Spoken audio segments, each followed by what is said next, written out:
Segunda Guerra Mundial. A queda de Singapura. Distribuição Sinapse.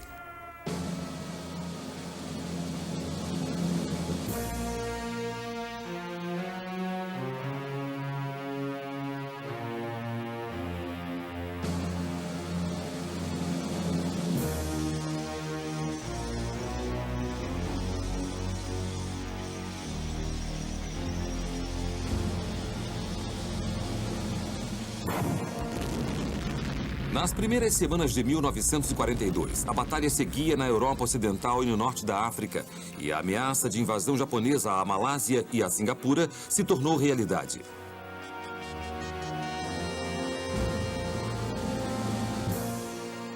Era impensável para os britânicos que a ilha que eles apelidaram de Gibraltar do Oriente pudesse cair, mas ela caiu com consequências terríveis.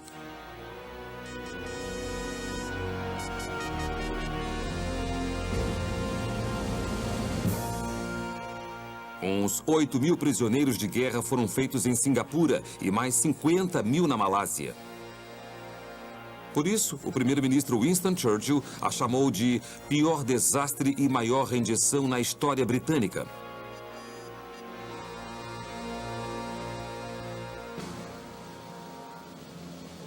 Mas antes do desenrolar dos eventos de 1942, os japoneses tiveram que neutralizar a possibilidade de intervenção americana. Eles estavam sedentos de recursos, não tinham uma fonte de petróleo e tinham perdido 93% de seu suprimento depois que o presidente americano Franklin Roosevelt ordenou um embargo em julho de 1941. Apesar dos japoneses terem um tratado de petróleo com os holandeses, ele também foi quebrado depois que a Holanda se uniu ao embargo. Precisando de petróleo, metal e outros recursos, o Japão podia se retirar e perder ou encontrar os recursos em outros lugares. Esses recursos estavam no Pacífico Sul. A frota americana do Pacífico era a única força capaz de desafiar a Marinha do Japão. Os americanos tinham bases nas Filipinas que podiam ameaçar linhas de comunicação entre ilhas japonesas e as Índias Orientais. Cada petroleiro para o Japão teria que passar por Luzon, de propriedade americana. Em 7 de dezembro de 1941, a Força Aérea do Exército Imperial Japonês destruiu boa parte da frota e da Força Aérea Americanas, baseadas em Pearl Harbor.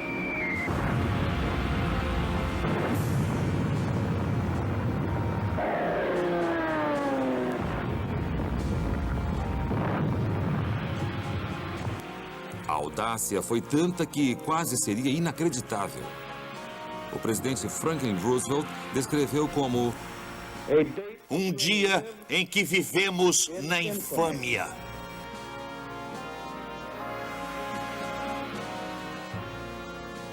Os Estados Unidos não poderiam mais ser isolacionistas. A guerra não podia mais ser vista como um conflito puramente europeu.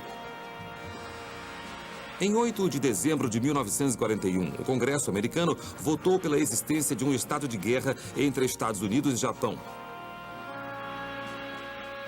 Em 11 de dezembro, os países do eixo, Alemanha e Itália, declararam guerra aos Estados Unidos. O Congresso imediatamente reconheceu a existência de um estado de guerra com a Alemanha e a Itália. Os Estados Unidos agora estavam em guerra em todos os frontes. O conflito no Pacífico e a guerra na Europa tiveram causas diferentes. Parte do motivo do seu envolvimento foi a decisão de Adolf Hitler de declarar guerra aos Estados Unidos horas depois do ataque japonês a Pearl Harbor.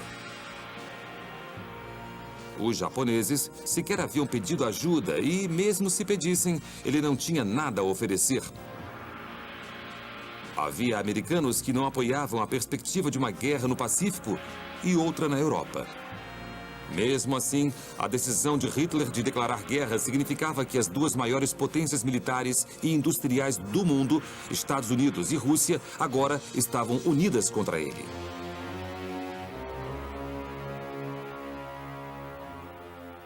A principal causa da guerra no Pacífico, como veremos, foi a decisão do Japão de estender seu império.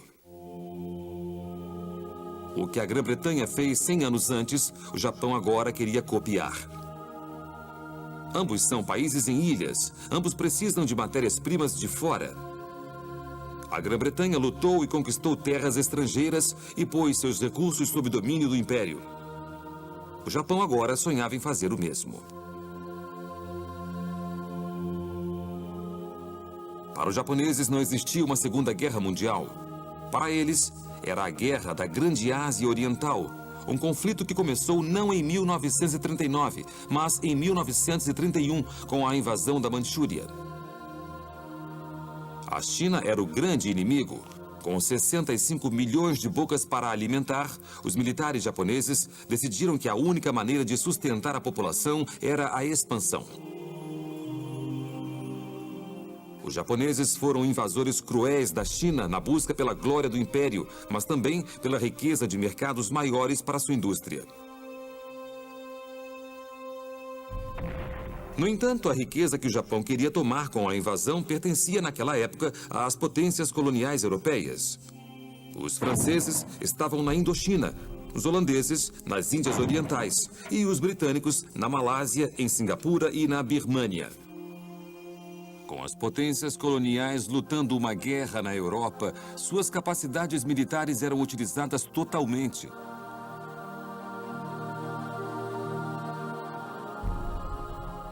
O Japão escolheu esse momento para agir.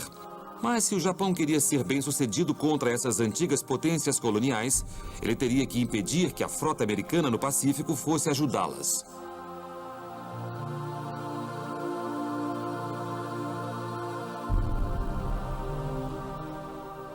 O ataque a Pearl Harbor deu a eles a brecha que precisavam. O Japão atacou rápido e forte as posses americanas no Pacífico, as Filipinas, as ilhas Wake e Guam. O atol de Midway foi atacado por navios de guerra japoneses. Era um padrão a ser repetido várias vezes. Depois, eles seguiram para o continente asiático. Hong Kong, que os japoneses chamavam de cidadela do imperialismo britânico na China, foi atingida pelo ar e pelo mar. Aeroportos na Malásia sentiram a violência da Força Aérea Imperial Japonesa. Singapura foi bombardeada. Soldados japoneses chegaram ao norte da Malásia e ao sul da Tailândia.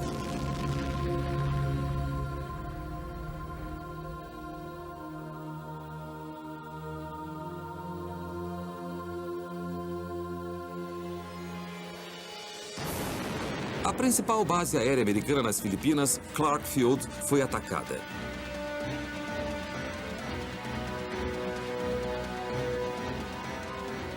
Nas Filipinas, a ilha principal de Luzon foi atingida. E também a britânica Bornéu, onde a única unidade em terra dos aliados, um pequeno batalhão indiano do 15º Regimento Punjab, conseguiu resistir por 10 semanas antes de ser vencido.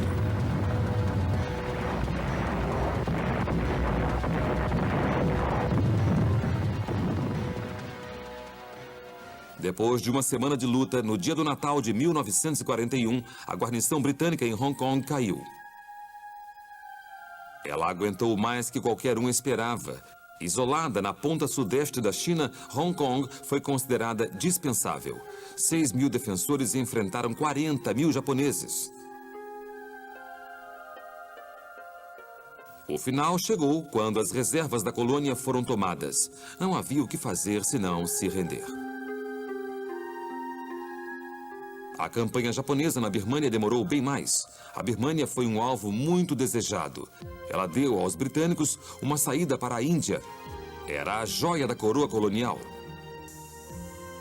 E mais, desde 1938, a estrada da Birmânia, que ia de Mandalay a Kunming, era a única rota de suprimentos por terra das forças nacionalistas lutando contra os japoneses na China.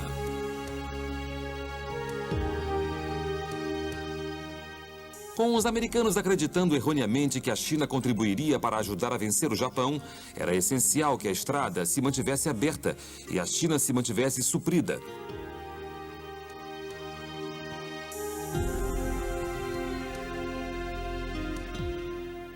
A A China se uniu aos aliados, declarou guerra à Alemanha, à Itália e ao Japão. E o general americano Joseph Stilwell, Vinegar Joe, como era conhecido, se uniu ao líder nacionalista chinês Chiang Kai-shek como seu chefe do Estado-Maior. Apesar de terem sido bem-sucedidos repelindo o ataque japonês à China em 15 de janeiro, seu sucesso durou pouco. Os japoneses já estavam na Birmânia e eles não deixaram a selva densa prejudicar suas ambições. Onde estradas foram bloqueadas, eles simplesmente seguiam pela vegetação. As forças birmanesas treinadas pelos britânicos não puderam conter o avanço. O primeiro objetivo do Japão era Rangoon, o único porto da Birmânia. Eles chegaram a ele e o tomaram em início de março. Quando as forças japonesas conseguiram o controle da ponta birmanesa da estrada, eles conseguiram não só ganhar os ricos recursos de petróleo e borracha que a Birmânia tinha a oferecer, mas também encerraram as relações por terra entre a China e os aliados. A Birmânia ficaria nas mãos japonesas até maio de 1945. Na nação filipina, as forças aliadas eram comandadas pelo general Douglas MacArthur. As Filipinas eram oficialmente território dos Estados Unidos desde 1902.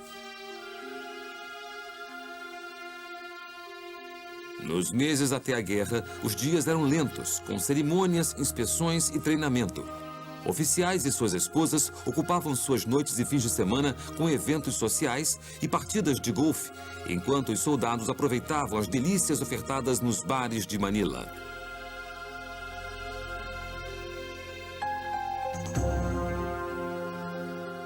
A defesa das milhares de ilhas que formavam as Filipinas era um pesadelo. Elas ficavam a mais de 12.800 quilômetros da costa oeste americana, mas a apenas 320 quilômetros de Formosa, de domínio japonês. Para defendê-las, o general MacArthur tinha o equivalente a 2 divisões de soldados, 16 mil soldados de linha de frente e 12 mil patrulheiros filipinos. Ele podia convocar 1.000 milicianos filipinos adicionais, mas eles não estavam treinados nem equipados. Não eram força suficiente para enfrentar o poder do exército imperial japonês.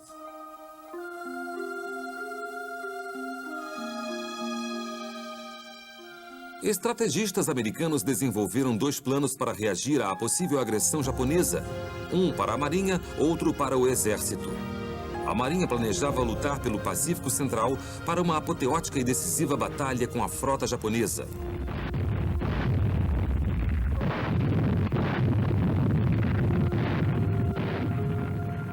O Exército não viu como salvar as Filipinas e preferiu uma defesa estratégica ao longo de uma linha entre Alasca, Havaí e Panamá. Mas excluir as Filipinas era politicamente impossível. Com a guerra se aproximando, esforços foram feitos para fortalecer as defesas da comunidade. Tanto o general MacArthur quanto o chefe do Estado-Maior do Exército, general George Marshall, que comandava as forças americanas no Havaí, superestimaram as habilidades de suas próprias forças e subestimaram a força e a habilidade japonesas.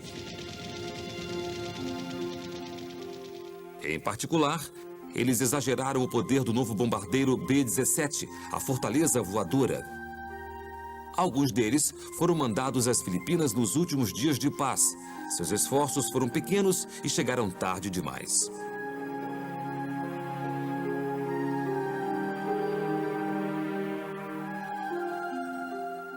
Com a frota americana do Pacífico paralisada em Pearl Harbor, a Força Aérea do Exército Imperial Japonês agora virou sua atenção às Filipinas e pegou a Força Aérea Americana em terra.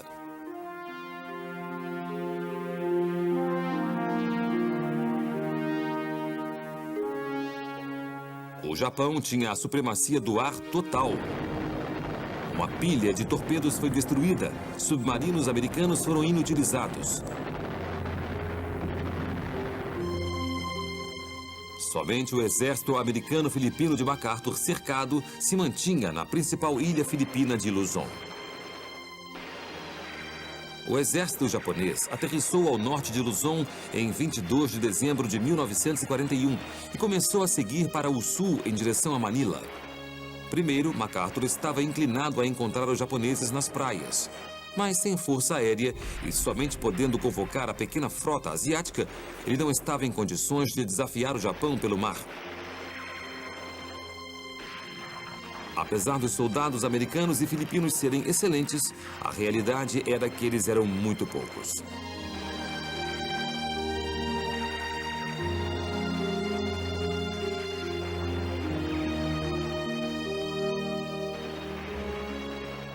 Depois de 2 semanas lutando, os soldados americanos e filipinos se retiraram para a península de Bataan, no lado oeste da Baía de Manila. Lá, MacArthur podia seguir uma estratégia de defesa e atraso, diminuindo suas linhas e usando o terreno montanhoso e coberto pela selva em seu favor.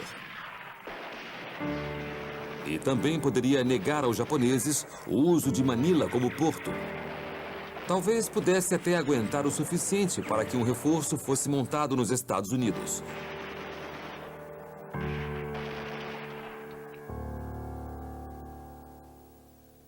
Mas não foram apenas balas e bombas que os aliados encararam. Os japoneses fizeram uma guerra de propaganda nos céus das Filipinas, jogando milhares de panfletos nas tropas aliadas, insistindo que elas não tinham saída e pressionando uma rendição. Mas não houve capitulação. Em 26 de dezembro de 1941, MacArthur declarou Manila uma cidade aberta. Não haveria briga por ela. Em 2 de janeiro, Manila e a base naval americana em Cavite foram capturadas. MacArthur dirigiu as operações de sua base na fortaleza da ilha de Corregidor. Apesar da península de Bataan estar bem fortificada, ela estava superpopulada, 106 mil soldados e civis.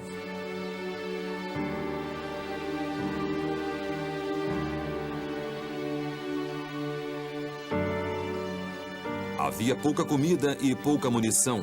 A doente e malnutrida força americana-filipina, atingida pela disenteria e pela malária, continuava a lutar. Mas a doença e a falta de alimentação apropriada tiraram mais vidas do que o inimigo.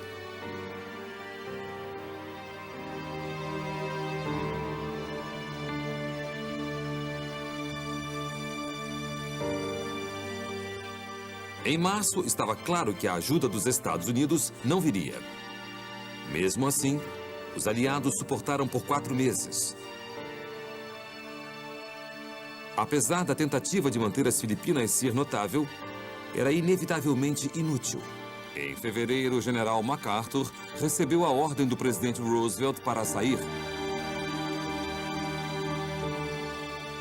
Em 12 de março, ele embarcou em um torpedeiro sob novas ordens de assumir o comando das linhas de comunicação entre Austrália e Estados Unidos, que agora estavam sob ameaça. Quando deixou as Filipinas, ele declarou: "Eu voltarei." A frase se tornou um grito de ataque para os aliados. De seu barco, MacArthur embarcou em um avião para Darwin. Seu B-17 vacilou no ar no aeroporto Del Monte, em Mindanao, com o motor crepitando. O voo de 5 horas levou ele e sua equipe até as ilhas de Celebes, no Timor, e na parte norte de Nova Guiné, capturadas pelo inimigo. De alguma forma, eles conseguiram evitar os caças Zero do inimigo. Quando finalmente chegaram a Darwin, descobriram que ela estava sob ataque japonês. Então seguiram para o aeroporto de Batchelor, a 80 quilômetros de distância.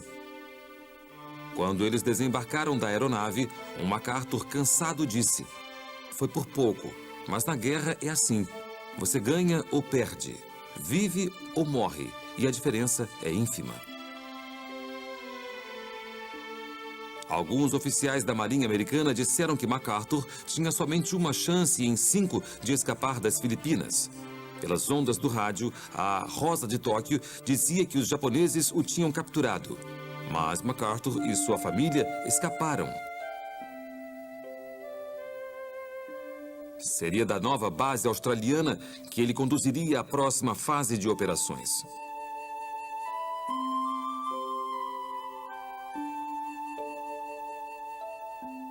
Seriam necessários mais de 2 anos para que ele pudesse cumprir sua promessa. Em outubro de 1944, ele voltou às Filipinas no comando da Força de Invasão Americana.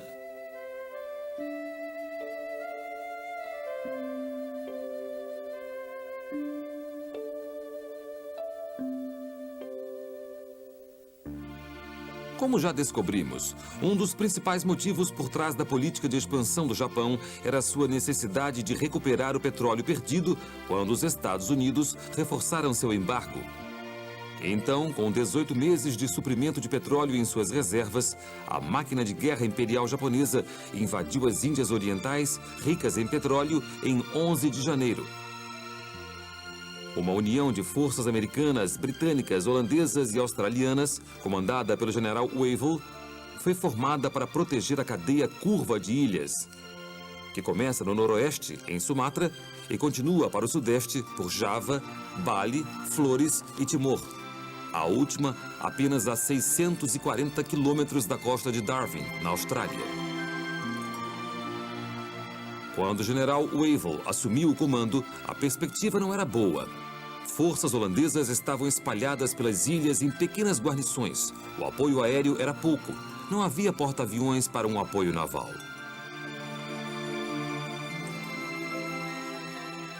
Os japoneses atacaram o sul de Sumatra com 700 paraquedistas em 13 de fevereiro. A ameaça a Java era iminente. Sob ordens de Churchill, o general Wavell foi para a Índia. Isso deixou as forças holandesas sob o comando do almirante holandês Helfrich. 3 batalhões australianos, um esquadrão de tanques britânicos e 5 esquadrões da RAF. Juntos, eles levaram o Japão ao que ficou conhecido como a Batalha do Mar de Java. Foi uma ação bem feita, mas os japoneses não foram detidos. Quando as forças invasoras japonesas chegaram em terra, a marinha aliada em Java deixou de existir. Sem cobertura aérea nem apoio naval, a resistência em terra foi pouca. O almirante Helfrich se rendeu em 8 de março. Enquanto isso, as forças imperiais japonesas se moviam pelas selvas da Malásia em direção a Singapura. Os britânicos viviam lá desde 1819, quando Sir Thomas Stamford Bingley Raffles fundou um posto de comércio lá. Ela logo se tornou um posto avançado britânico importante, e o crescimento rápido da importância de Singapura para a Companhia das Índias Orientais assegurou que os britânicos ficassem de vez. Em 1824, o status de Singapura como posse britânica foi firmado no Tratado Anglo-Holandês, que dividiu o arquipélago da Malásia entre as 2 potências coloniais. Os britânicos controlavam a área norte dos estreitos de Malaca, incluindo Penang, Malaca e Singapura, enquanto a área ao sul dos estreitos foi designada aos holandeses. A Grã-Bretanha também tinha interesse na Malásia, ao norte da ilha de Singapura. Ela se tornou uma importante fonte de borracha e estanho. Em 1910, o padrão britânico foi estabelecido nas terras malaias. Os estreitos eram colônia da coroa, comandados por um governador sob supervisão do Departamento Colonial em Londres. Sua população podia ser 50% chinesa, mas todos os moradores, independente da raça ou do credo, eram cidadãos britânicos. Esses cidadãos agora encaravam uma invasão japonesa. Em 1940, como primeiro lorde do almirantado, Winston Churchill era responsável pelas defesas de Singapura. Ele estava convencido de que, se a ilha fosse atacada, seria pelo mar. Ele informou a seus colegas de gabinete que Singapura é uma fortaleza armada com canhões e guardada por 20 mil homens. Ela só pode ser atacada depois de um cerco de um exército de ao menos 50 mil homens. E ele notou que Singapura era longe do Japão, como Nova York era de Southampton. Ele achava impossível manter homens e munições em tais distâncias. E também não considerava plausível, na época, que os japoneses, que ele descrevia como povo prudente, se estendessem além do Mar Amarelo e da China, que eles já tinham ocupado.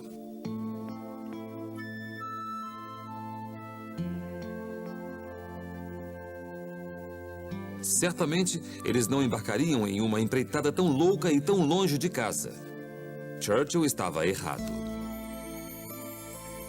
Churchill despachou 2 navios de guerra, o Príncipe de Gales e o Repulse. O primeiro era um navio de guerra do rei George V. Ele tinha uma carreira breve, mas ativa, ajudando a deter o Bismarck e levando Churchill à conferência na Terra Nova.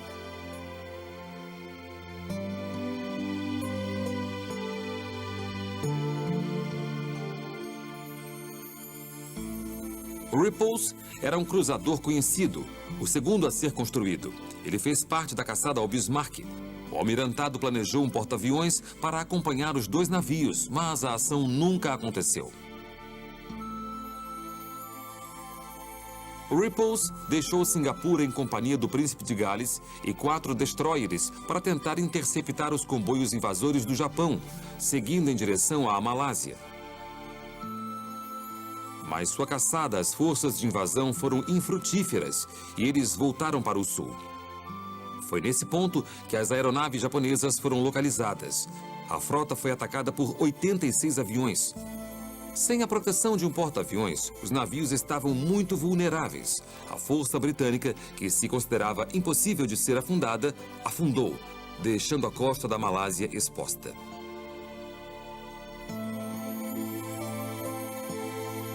O general Yamashita agora podia agir. Seu ataque a Singapura aconteceria pela Malásia e os britânicos foram lentos para enviar tropas para o norte de Singapura.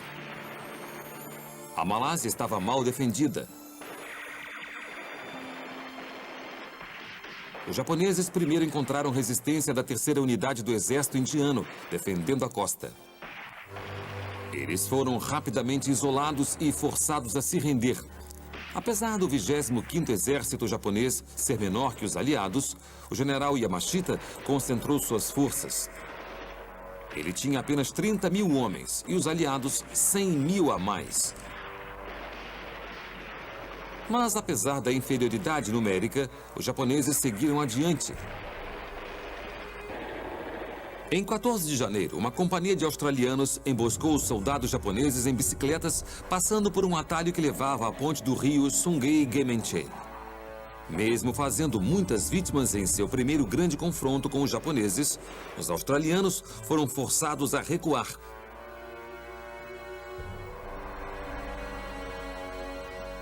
Os aliados não estavam preparados quando os japoneses saíram das estradas e seguiram rapidamente pela selva. A selva devia atrasar o avanço japonês, mas eles não se esconderam em carros, eles foram andando e de bicicleta. Com o apoio superior japonês pelo ar, nos armamentos e na coordenação, a tática e a experiência serviram ao seu favor. Os britânicos subestimaram as capacidades militares de seu inimigo. O agrupamento de pilotos não treinados e os equipamentos inferiores dos aliados na Malásia, em Bornéu e em Singapura, na época, não foram páreo para a força aérea do exército imperial japonês. Seus caças, principalmente o Mitsubishi A6M0, foram cruciais na superioridade aérea.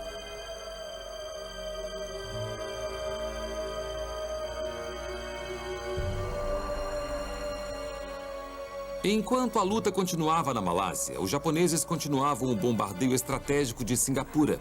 Os britânicos fizeram o máximo para manter os bombardeiros afastados com fogo antiaéreo, enquanto havia munição disponível. As potências governantes começaram uma retirada de mulheres e crianças. Alguns nunca mais veriam seus pais e maridos. Uma derrota se anunciava. Todos os navios disponíveis foram carregados com civis em fuga.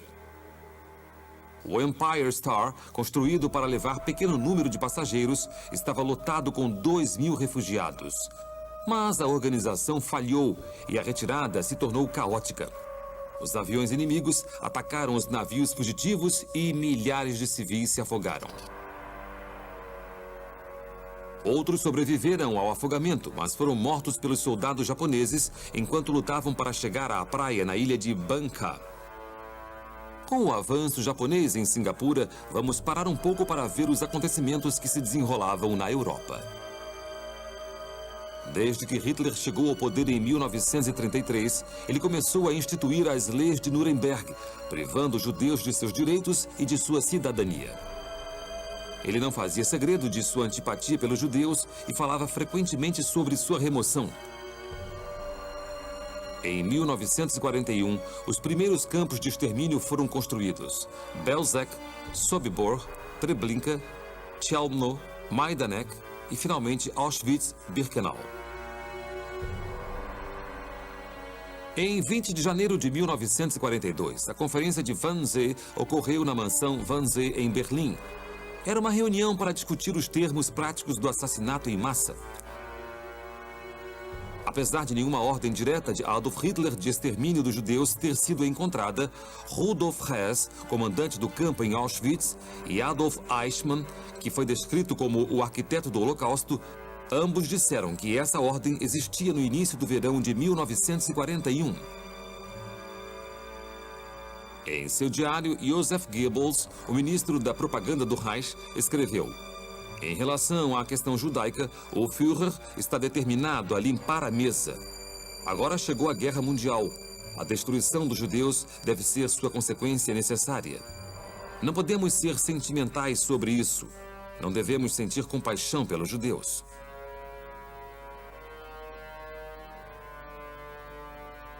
Em Wannsee, os planos para a solução final foram traçados.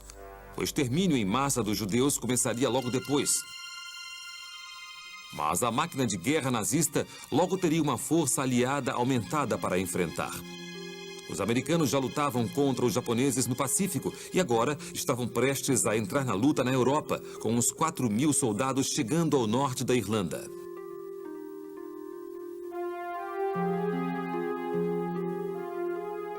Esses foram os primeiros soldados americanos a pôr os pés em solo europeu desde que as tropas expedicionárias americanas partiram no final da Primeira Guerra Mundial. Eles foram recebidos por Sir Archibald Sinclair, ministro do Ar, com as palavras: sua chegada segura marca o novo estágio da Guerra Mundial. É um mau presságio para o Sr. Hitler, assim como o é para o general Tojo.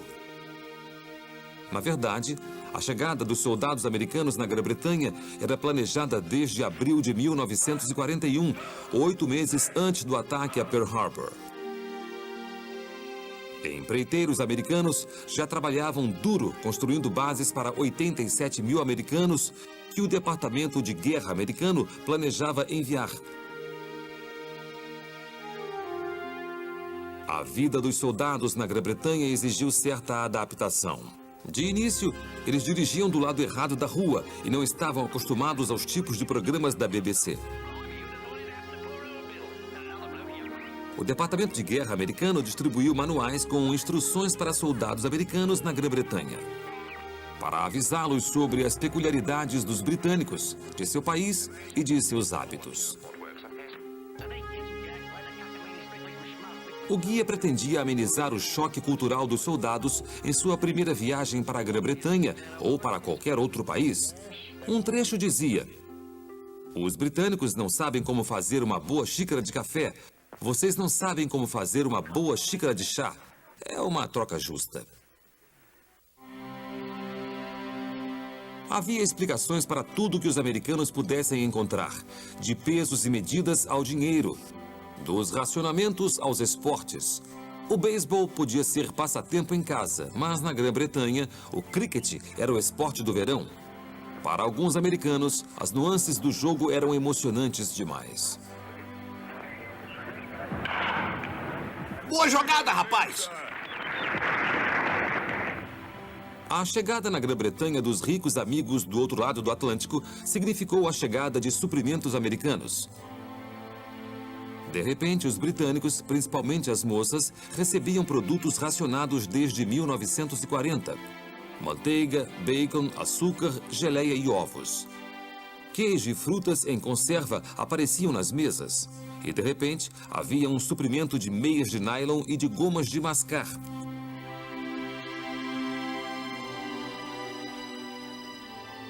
Em 9 de fevereiro, o antigo ditado "Deus ama a limpeza" ficou mais difícil de ser seguido. O sabão foi racionado. Mas os americanos viajavam com um suprimento grande. Todos queriam fazer sua parte, e a família real britânica não era exceção. Em 25 de fevereiro, a princesa Elizabeth, a futura rainha Elizabeth, se alistou no serviço de guerra.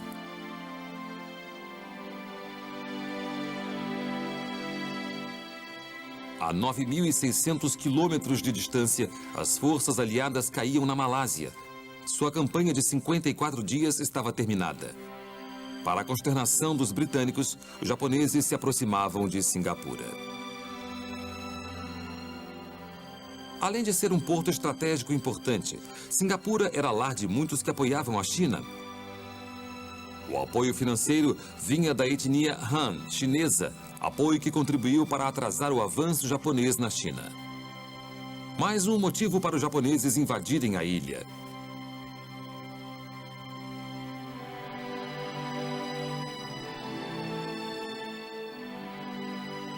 Os aliados resistiram, encarando um ataque japonês determinado.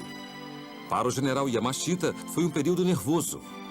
Como ele lembraria depois: meu ataque a Singapura foi um blefe que deu certo. Eu tinha 30 mil homens e estava em desvantagem de mais de 3 para 1. Eu sabia que, se tivesse que lutar por muito tempo por Singapura, seria vencido.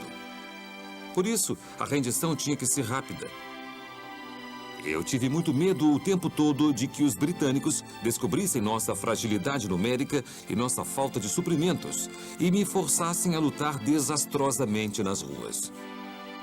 Singapura estava sob o comando do general Arthur Percival. Ao seu dispor, ele tinha 100 mil homens da Austrália, da Grã-Bretanha e da Índia, e também soldados criados na Malásia e em Singapura.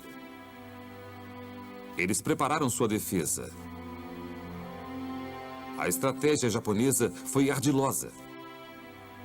À meia-noite de 7 de fevereiro, as tropas japonesas chegaram sem oposição na costa nordeste de Singapura e deram a impressão de um ataque iminente vindo daquela direção. No entanto, no dia seguinte, eles começaram um ataque aéreo e de artilharia na costa noroeste. Às 9h30 daquela noite, o primeiro ataque anfíbio japonês a Singapura foi feito. Apesar do grande número de vítimas dos atiradores australianos, grupos após grupos de soldados japoneses chegavam com sucesso. À meia-noite, a defesa australiana estava destruída. No dia seguinte, o aeroporto de Tengah era japonês. Singapura virou suas famosas armas costeiras de grande calibre para dentro. Pelo menos aquelas capazes de virar, mas as armas eram carregadas principalmente de munição anti-blindagem, necessárias para penetrar navios de guerra blindados, o verdadeiro motivo delas estarem lá. Se as armas fossem carregadas com bombas altamente explosivas, os japoneses teriam sofrido mais fatalidades. As armas teriam ajudado a repelir o avanço japonês, mas não foi assim. Com suas tropas bem estabelecidas nas praias ao norte, o próximo objetivo de Yamashita era Bukit Timah, comandando a aproximação a noroeste até a cidade de Singapura. Yamashita pediu a rendição de Percival, mas este tinha ordens de lutar até o fim. Uma batalha dura foi combatida e a 18ª Divisão Japonesa encarou o 1º e o 2º Batalhões do Regimento Malaio, apoiados por homens de forças australianas. Os aliados lutaram insistentemente e bloquearam o ataque japonês até a meia-noite de 12 de fevereiro. Mas com muitos problemas, o Regimento Malaio recuou. Em Bukit Chandu, soldados aliados ficaram sem munição, mas se recusaram a desistir. Eles entraram em um combate mano a mano com os japoneses, mas foi inútil. Na tarde de 14 de fevereiro, Bukit Chandu foi tomada. Nesse momento, o avanço japonês tinha forçado os soldados britânicos a recuar para uma área em torno da prefeitura. Essa era a última defesa deles. O Japão convergiu ao redor disso. O fim estava próximo.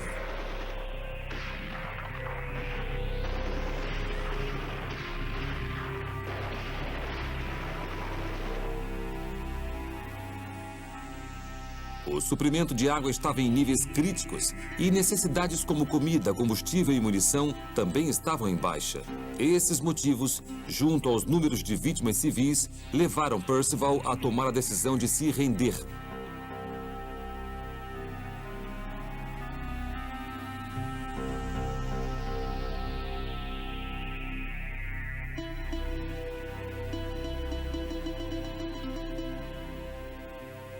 Em 15 de fevereiro de 1942, às 6h15 da tarde, em uma sala de conferências na fábrica de motores da Ford, em Singapura, o general Arthur Percival, dos aliados, entregou a ilha ao general Yamashita Tomoyuki. Foi uma grande vitória para o Japão, porque a captura de Singapura sinalizava o fim do poder britânico no Extremo Oriente. Da parte dos britânicos, o telegrama de Percival ao comandante supremo do comando americano, britânico, holandês, australiano dizia: todas as patentes fizeram seu melhor. Dos 50 mil soldados brancos capturados em Singapura, 18 mil morreriam por doenças ou maus tratos nos 3 anos e 8 meses seguintes. Os japoneses tornaram a ilha seu quartel-general do Exército do Sul, rebatizando Singapura de Shonan, que significa Luz do Sul. Os japoneses agora tinham as riquezas da Malásia ao seu dispor e conseguiram o controle dos estreitos de Malacca, a principal rota marítima entre o Pacífico e o Índico. Após a derrota britânica em Singapura, movimentos nacionalistas começaram a perceber que as antigas potências coloniais não eram a força superior e invencível que eles acreditavam ser. Momento que marca o início do declínio do Império. Daqui, podemos traçar a espiral decrescente das potências coloniais britânicas. Com a queda de Singapura, todo o resto do Império Britânico estava sob ataque. Antes das 10 horas em 19 de fevereiro, 188 aviões japoneses passaram por Darwin, no que deveria ser um ataque preciso.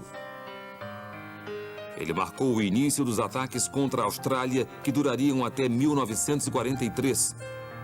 Os australianos viram isso como a sua Pearl Harbor, e apesar de Darwin não ter a mesma importância que o alvo americano no Havaí, mais bombas foram jogadas. Darwin não estava preparada. 8 navios no porto afundaram, incluindo o destroyer americano Peary. E mais 35 navios foram danificados. Nenhum do pequeno número de aviões aliados disponíveis conseguiu decolar. Todos foram destruídos ou danificados. Em apenas 40 minutos, os aviões japoneses atingiram seu objetivo e voltaram para casa. Mas outra onda estava por vir. Dessa vez, havia 54 bombardeiros japoneses. Seu alvo era a cidade e o aeroporto de Darwin.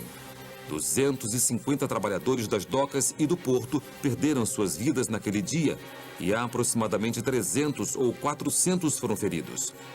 O verdadeiro número de fatalidades foi escondido pelo governo australiano por medo de um pânico em massa. Mas o caos se instaurou assim mesmo.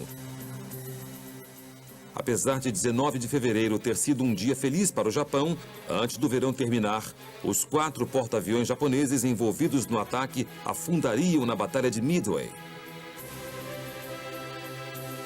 Enquanto as forças imperiais japonesas ganhavam o dia no Pacífico, seus conterrâneos viviam algo bem diferente nos Estados Unidos, onde milhares de japoneses haviam se estabelecido.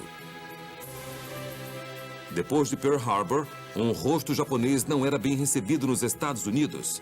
Na verdade, as relações entre a comunidade japonesa e o povo americano já se deterioravam há anos.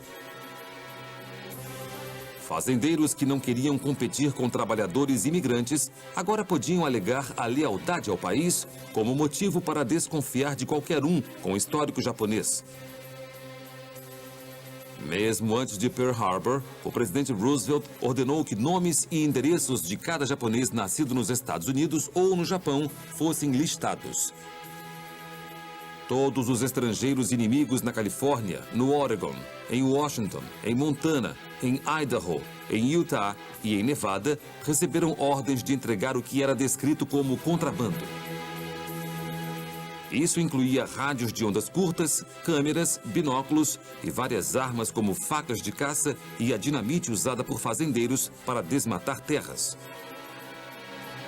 O congressista de Los Angeles, Leland Ford, escreveu: "Eu não considero que sejamos rígidos demais em relação aos japoneses, diante da maneira traiçoeira como eles fazem as coisas."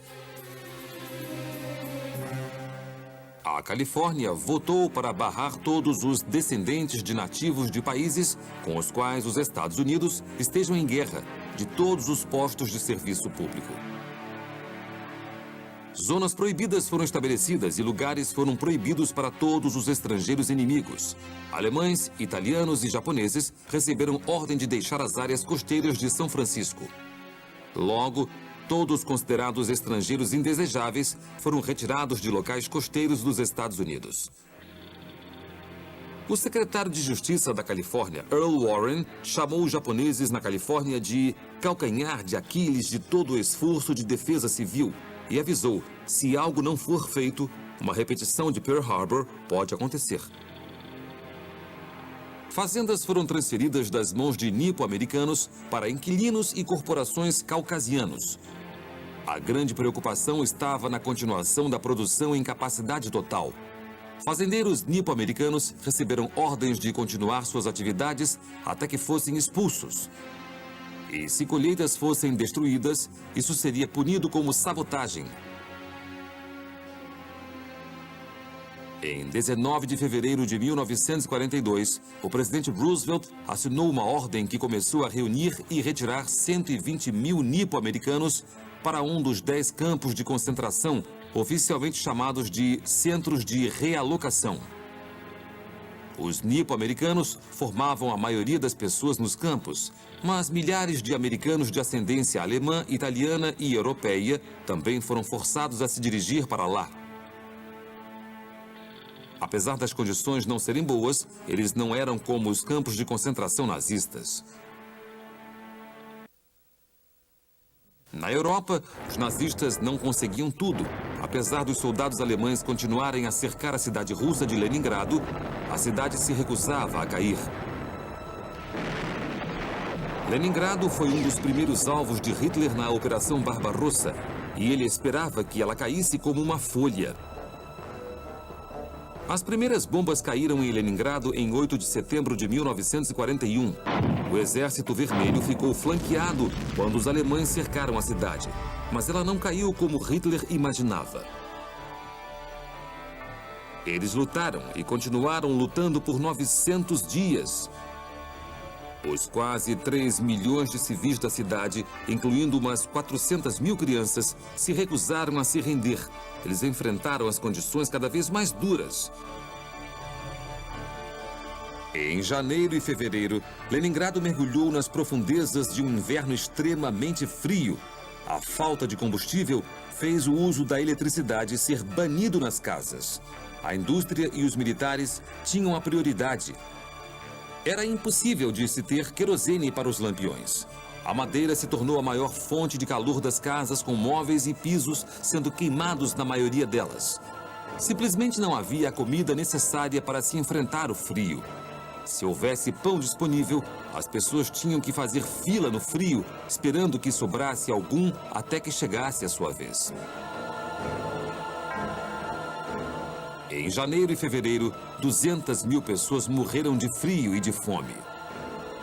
Apesar das perdas trágicas e das condições subhumanas, as indústrias de guerra da cidade ainda continuavam a funcionar.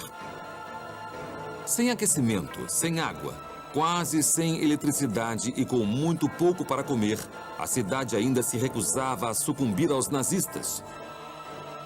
Os alemães descobriam que seu inimigo ainda podia lutar muito. E enquanto os russos enfrentavam Hitler, Winston Churchill planejava a próxima fase da guerra contra ele. Nos corredores do poder, as palavras do primeiro-ministro britânico ecoaram nos ouvidos de seus estrategistas militares. Ele disse: "A Marinha pode nos fazer perder a guerra. Apenas a RAF pode vencê-la. Nosso esforço supremo deve ser na obtenção da supremacia do ar. Os caças são nossa salvação. Mas os bombardeiros sozinhos nos fornecem meios de vitória. No dia de São Valentim de 1942, o Comando de Bombardeiros lançou a diretriz número 22, que encerrou o recente período de manutenção de aeronaves pela RAF, apesar dos ataques ainda não serem exigidos em situações de mau tempo ou de condições extremas. Com o novo bombardeiro Lancaster entrando em serviço e equipado com um novo equipamento de navegação chamado de GEE, o comando esperava localizar alvos de maneira bem mais fácil. 9 dias depois, uma das figuras mais influentes da Segunda Guerra Mundial assumiria seu novo posto. O Marechal do Ar, Arthur Harris, foi nomeado comandante-em-chefe do Comando de Bombardeiros. Harris tinha a reputação de ser determinado e enérgico. Ele estava totalmente convencido de que o bombardeio da Alemanha podia fazer os nazistas caírem de joelhos e seria um golpe decisivo para a vitória na guerra. No início de março, seus bombardeiros atingiram o território nazista de Renault, no subúrbio parisiense de Billancourt. Graves danos foram causados nas linhas de produção, apesar de muitos trabalhadores franceses terem sido mortos. No entanto, esse ataque bem-sucedido foi um apoio moral necessário para as equipes de bombardeiros. Nessa mesma noite, o bombardeiro Lancaster fez sua estreia, atirando minas no porto francês de Brest. Dos 235 aviões da RAF que decolaram, somente um não voltou. 5 dias depois, a RAF fez um ataque a Essen, lar da fábrica Krups. A Krups produzia submarinos, tanques, artilharia, armas navais, munições e outros armamentos para os militares alemães. Apesar dos resultados terem sido decepcionantes, os bombardeiros voltaram várias vezes. Não só a fábrica era alvo, mas, sob a nova diretriz, a cidade também era. Foi o prelúdio do que estava por vir. Na nova doutrina tática de saturação de bombardeios em uma área, a RAF enviou 234 aviões e fez um ataque incendiário contra Lübeck, nos países bálticos. Ele devastou a antiga cidade. Hitler ficou tão furioso que ordenou que a Luftwaffe bombardeasse cidades históricas britânicas em retaliação. Mas Harris não perdia a crença em seu plano. No final de maio, 900 bombardeiros seriam despachados para a colônia. Com os bombardeiros agora levando a luta à Alemanha, a guerra na Europa começava a virar em favor dos aliados. Hitler descobriria que os aliados não estavam preparados para desistir. Ele agora encarava uma RAF ressuscitada, o poder americano e um inimigo obstinado na Rússia. Apesar dos aliados terem sofrido muito nas mãos dos japoneses no Pacífico, as bases de uma luta por lá já estavam sendo formadas. Com a chegada de soldados americanos em Nouméa, Nova Caledônia, os planos da conquista americana de Guadalcanal já tomavam forma. Seria o primeiro de vários assaltos anfíbios às ilhas do Pacífico.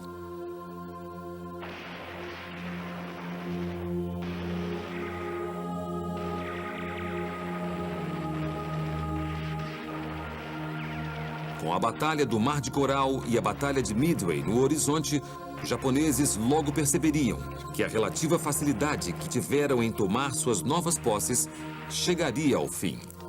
Os aliados estavam reagindo.